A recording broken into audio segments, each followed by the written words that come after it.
30-minute Igbo phrases. Let us watch and see. Ka anyị na-ele anya. Ka anyị na-ele anya. Ka anyị na-ele anya. This is where they stopped. Nke a bụ ebe ha kwụsịrị. Nke a bụ ebe ha kwụsịrị. Nke a bụ ebe ha kwụsịrị. She will listen.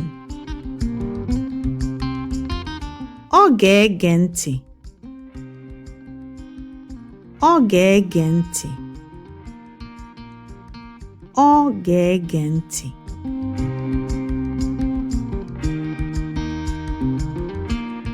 She might be able to speak English well. O nwere ike ịsụ Bekee ọfụma. O nwere ike ịsụ Bekee ọfụma. O nwere ike ịsụ Bekee ọfụma. Does he want to sit here to eat his breakfast?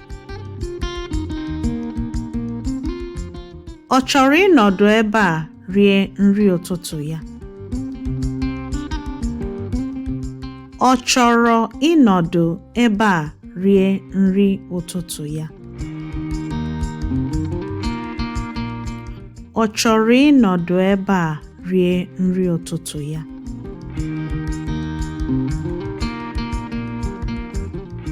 This is their home. Nke a bụ ụlọ ha.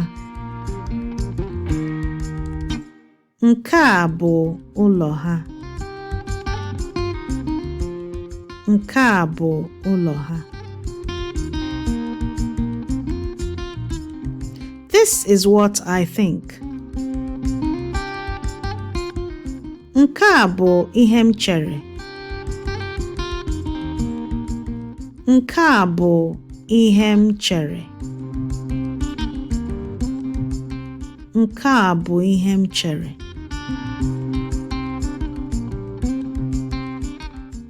That's what I think. Nke ahụ bụ ihe m chere. Nke ahụ bụ ihe m chere. Nke ahụ bụ ihe m chere. That's what we talked about. Nke ahụ bụ ihe anyị kwuru maka ya. Nke ahụ bụ ihe anyị kwuru maka ya. Nke ahụ bụ ihe anyị kwuru maka ya.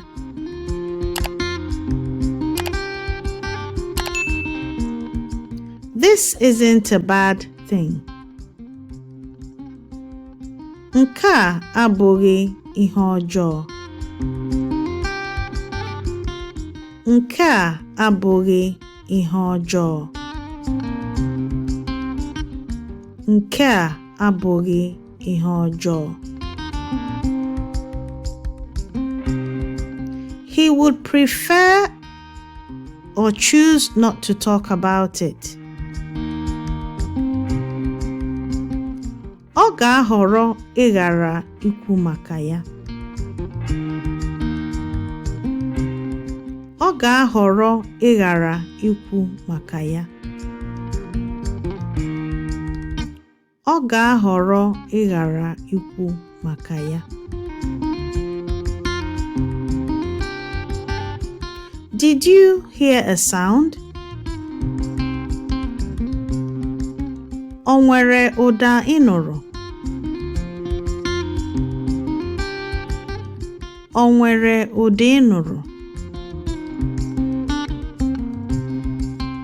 O nwere ụda ị nụrụ?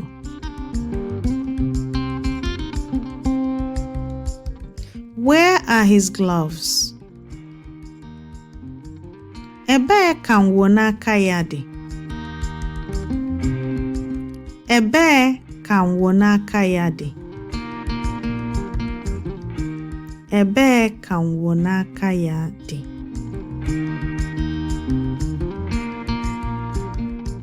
She doesn't have good friends. O nweghị ezigbo ndị enyi. O nweghị ezigbo ndị enyi. O nweghị ezigbo ndị enyi.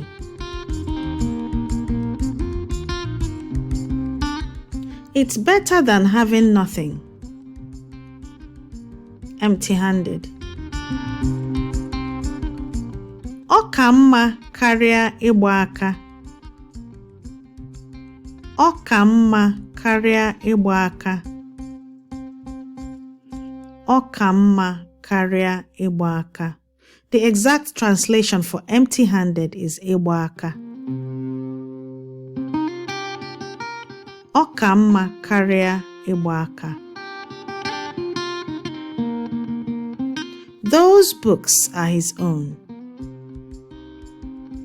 Akwụkwọ ndị ahụ bụ nke ya. Akwụkwọ ndị ahụ bụ nke ya. Akwụkwọ ndị ahụ bụ nke ya. What will happen if she says no? Gịnị ga-eme ma ọ sị mba? Gịnị ga-eme ma ọ sị mba? Gịnị ga-eme ma ọ sị mba?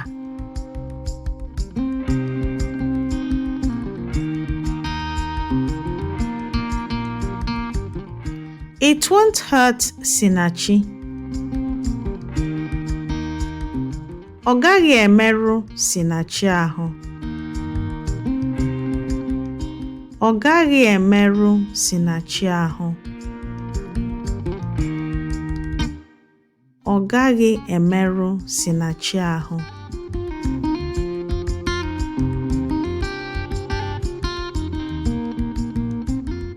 Adaku knows. Adaku ma.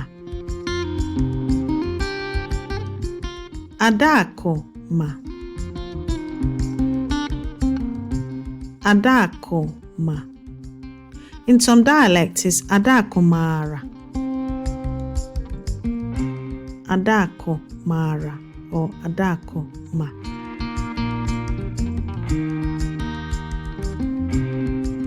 Mmanya ndị a adịghị mma. These drinks are not good. Mmanya ndị a adịghị mma. Mmanya ndị a adịghị mma. Mmanya ndị a adịghị mma.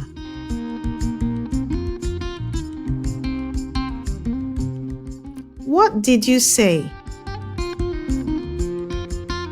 Kedu ihe ị kwuru? Kedu ihe ị kwuru? Kedu ihe ị kwuru?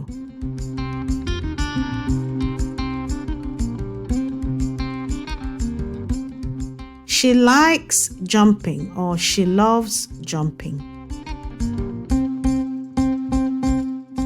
Iwuli elu na-amasị ya. Iwuli elu na-amasị ya. Iwuli elu na-amasị ya.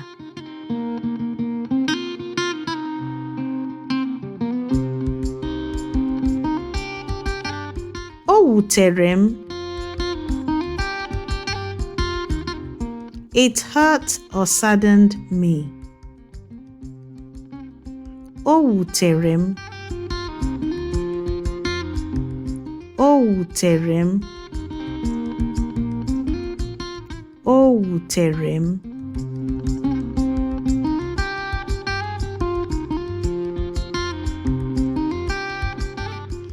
Ifeoma saw it on Thursday. Ifeoma hụrụ ya na Thursday. Ifeoma hụrụ ya na Thursday. Ifeoma hụrụ ya na Thursday. Did she have nightmares or bad dreams? Ọ rọrọ nrọ ọjọọ? Ọ rọrọ nrọ ọjọọ? Ọ rọrọ nrọ ọjọọ? The literal meaning for nrọ ọjọọ is bad dreams. Nrọ is dreams, ọjọọ is bad. Nrọ ọjọọ, bad dreams, which are also nightmares. Ọ rọrọ nrọ ọjọọ?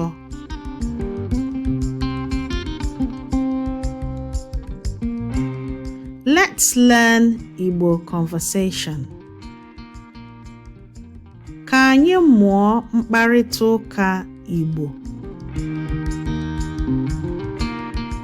Ka anyị mụọ mkparịta ụka Igbo.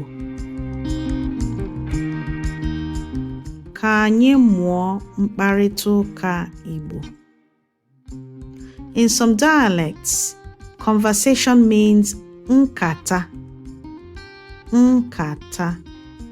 So you either say mkparịta ụka or nkata. Ka anyị mụọ mkparịta ụka Igbo. Ka anyị mụọ nkata Igbo. Ka anyị mụọ nkata Igbo. Ka anyị mụọ nkata Igbo or ka anyị mụọ mkparịta ụka Igbo.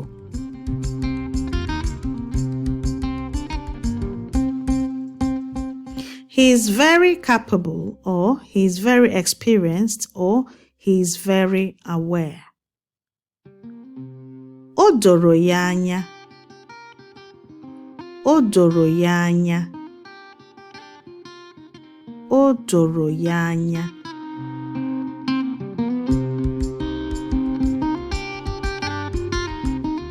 Did you see what I'm seeing? Ị hụkwara ihe m hụrụ? Ị hụkwara ihe m hụrụ? Ị hụkwara ihe m hụrụ?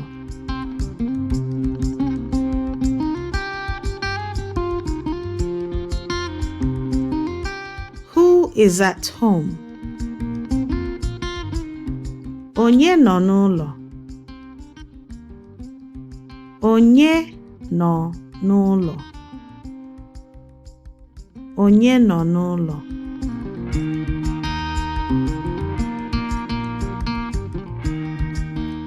It is not what we want. Ọ bụghị ihe anyị chọrọ. Ọ bụghị ihe anyị chọrọ. Ọ bụghị ihe anyị chọrọ.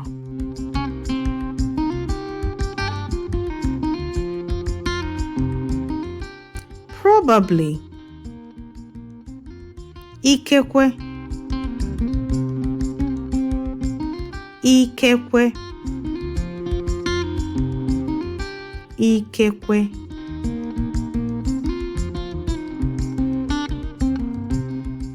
Certainly. N'ezie. N'ezie.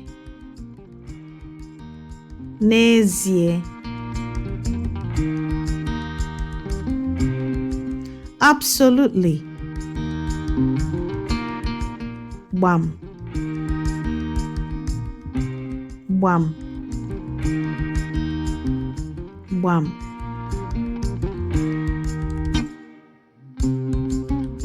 You didn't hear it. Ị nụghị ya. Ị nụghị ya. Ị nụghị ya.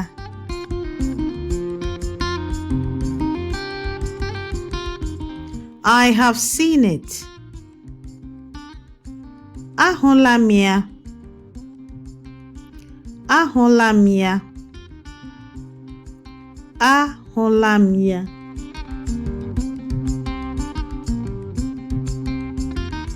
I've gone out. Apụọla m. Apụọla m. Apụọla m.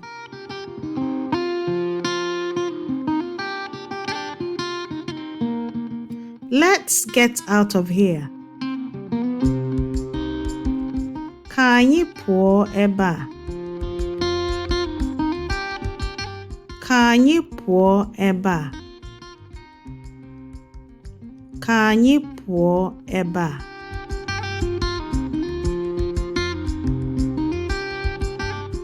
Me too. Ma mụnwa. Ma mụnwa. Ma mụnwa.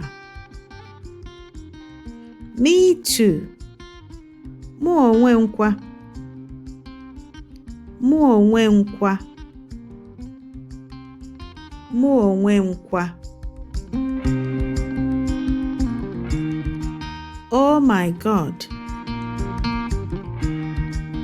Oh Chimo.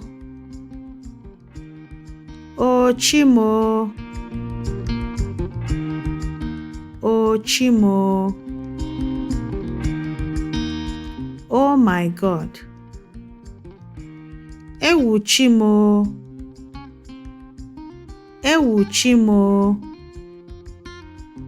Ewu Chimo.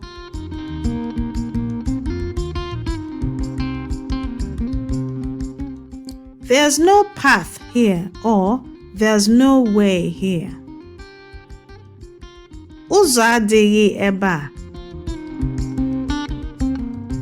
Ụzọ adịghị ebe a.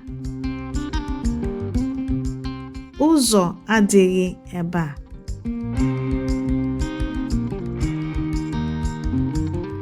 She and he. Ya na ya. Ya na ya. Ya na ya. Come on. Ngwanụ. Ngwanụ. Ngwanụ. Ngwanụ could also mean all right then. Like when you finish talking with someone and you're parting ways and you say all right then. Or, it's a way of saying all right, see you later. All right then. So you could say ngwanụ. Come on. Ngwanụ. Or when you're trying to get someone, let's get going. Ngwanụ. Ngwanụ.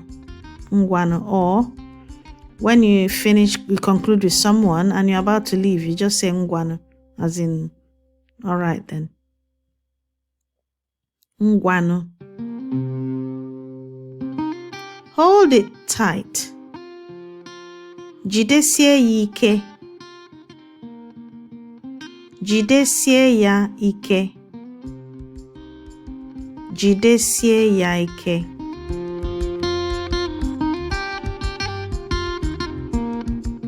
I agree.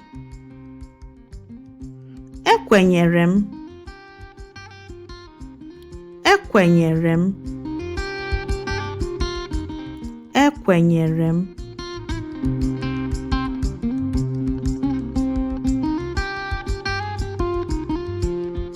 I'm not familiar with this thing. Amaghị m anya ihe a. Amaghị m anya ihe a. Amaghị m anya ihe a.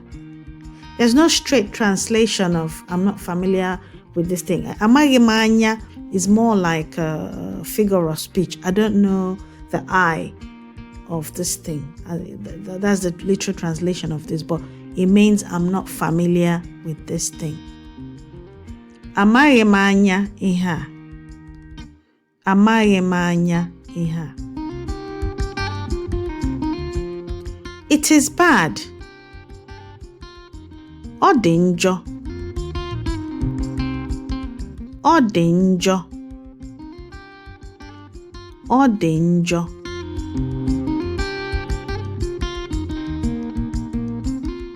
It is not bad.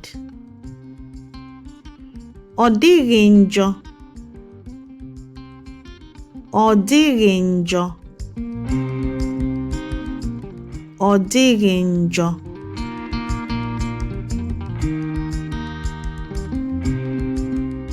I saw you this morning. Ahụrụ m gị n'ụtụtụ a. Ahụrụ m gị n'ụtụtụ a. Ahụrụ m gị n'ụtụtụ a.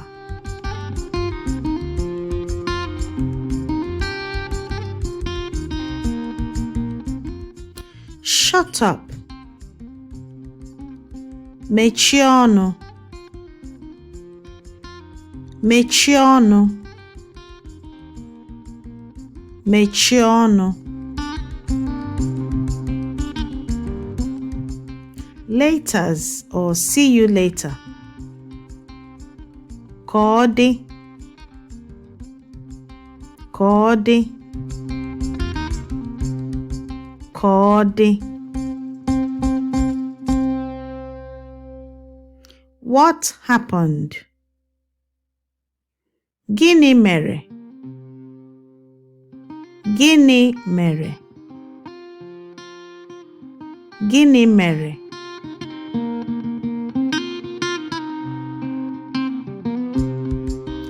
Allow me to show it to you. Kwee ka m gosi gị ya. Kwee ka m gosi gị ya. Kwee ka m gosi gị ya.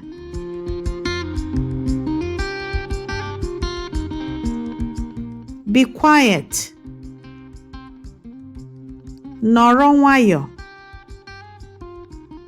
Nọrọ nwayọ. Nọrọ nwayọ.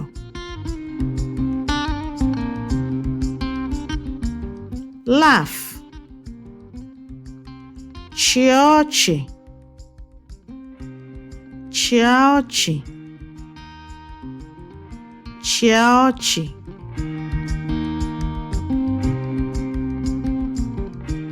Get lost. Jefuo. Jefuo. Jefuo.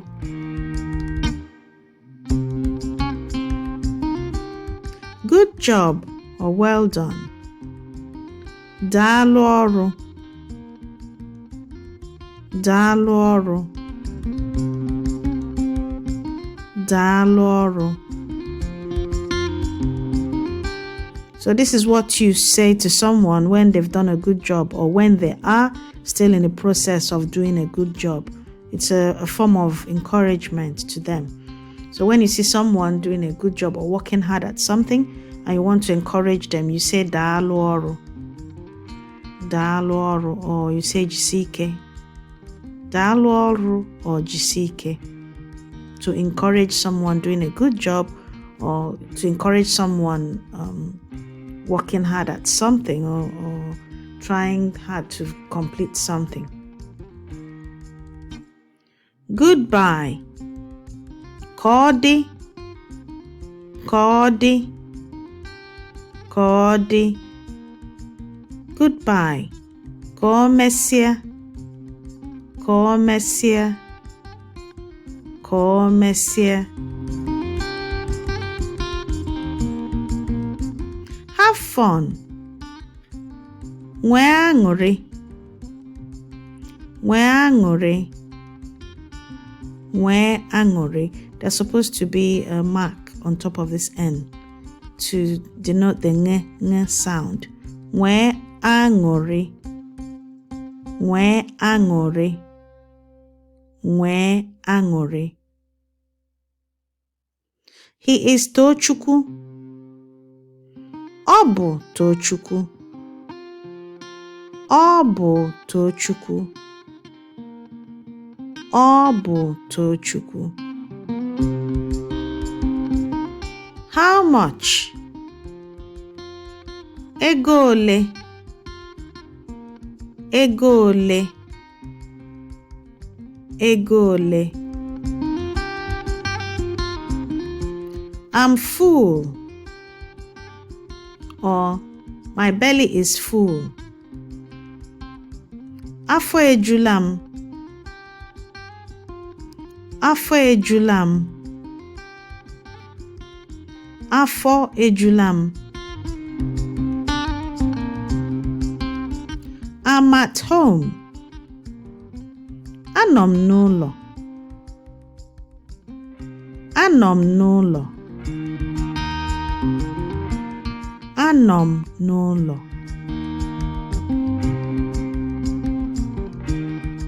I'm lost. Efuola m. Efuola m. Efuola m. I'm sick. Ahụ na-arịa m. Ahụ na-arịa m.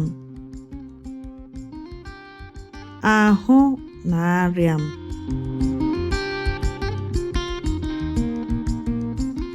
I'm not well. Ahụ adịghị m. Ahụ adịghị m. Ahụ adịghị m. It's the month of July. Ọ ọnwa July. Ọ ọnwa July. Ọ ọnwa July.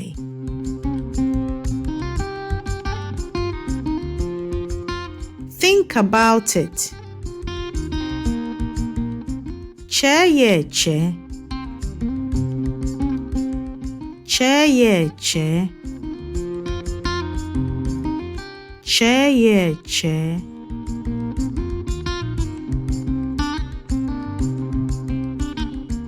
Ignore her or him. Gbaa ya nkịtị. Gbaa ya nkịtị. Gbaa ya nkịtị.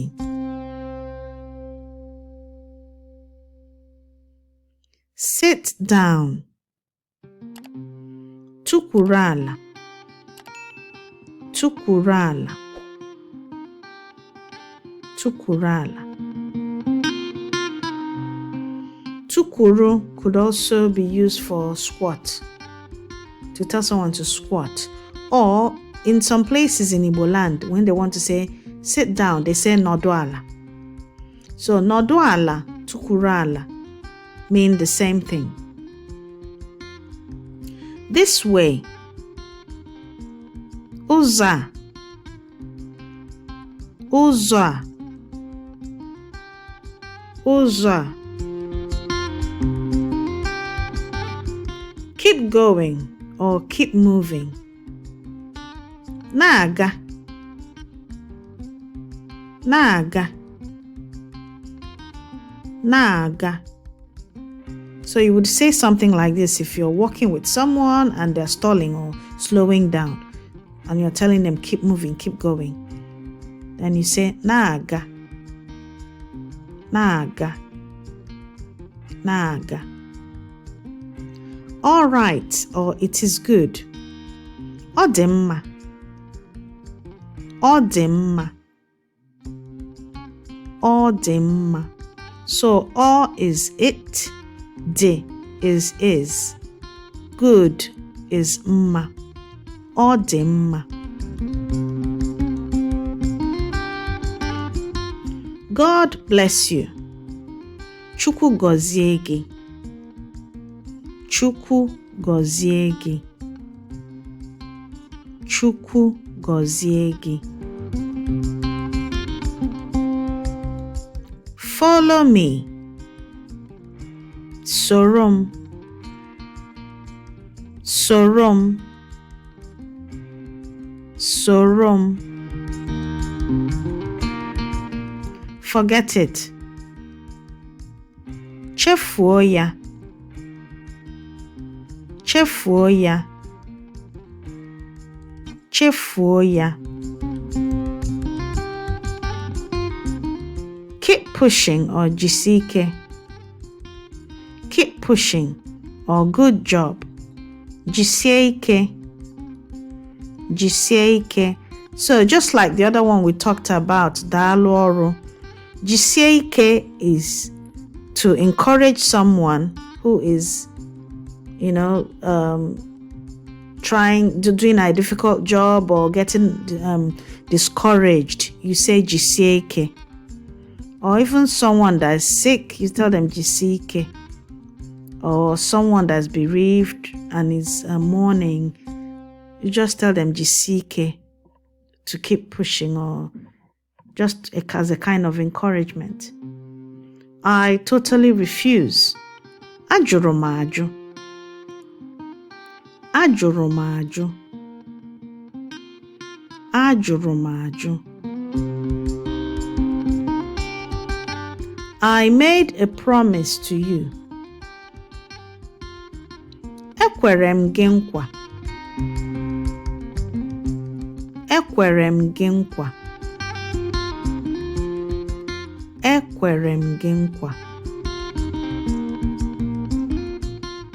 I'm broke. Owu ite ji m.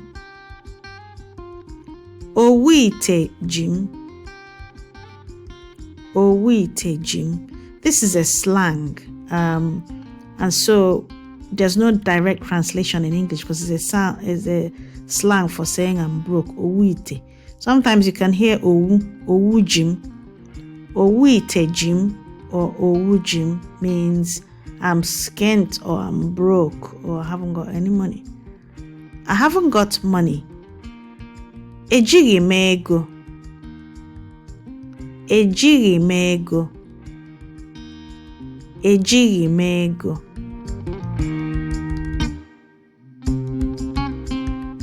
And that brings us to the end of today's 30-minute Igbo phrases. If you found this video of value, consider liking, clicking the like button. And if you haven't yet done so, do subscribe to the Learn Igbo channel. And there are other videos that you can watch that can help you get more fluent in Igbo language. See you on the next video.